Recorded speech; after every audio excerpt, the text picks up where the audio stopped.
জন্য শাহজালাল প্রযুক্তি বিশ্ববিদ্যালয়ের নির্বাচন 28 বছর পরের যে নির্বাচন, সেই নির্বাচনকে বানচাল করে দেওয়ার ষড়যন্ত্র করা হয়েছে। ইসলামী ছাত্র শিবির এবং সাধারণ ছাত্র জনতা এই ষড়যন্ত্রকে রুখে দাঁড়াবে। আগামীর দিন ইসলামী ছাত্র শিবিরের দিন, আগামীর দিন ছাত্র জনতার দিন। আমরা পিছনের পচা গলা রাজনীতিকে বিদায় জানিয়ে একটি সাম্য রাজনীতি আমরা বাংলাদেশে শুরু করতে চাই। ইসলামী ছাত্র শিবির ইতিমধ্যে ১.৫ বছরে তা প্রমাণ করতে সমর্থ হয়েছে। এজন্য বাংলাদেশের ছাত্র সমাজ ইসলামী ছাত্র শিবিরকে বেছে নিয়েছে।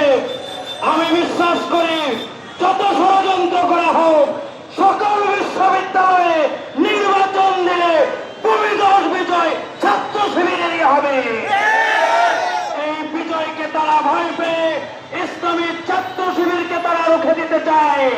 যেই ছাত্র শিবির বুকের গুলির মুখে বুক পেতে দিতে জানে, রক্ত দিতে জানে, কোন বাধা মানতে জানে না।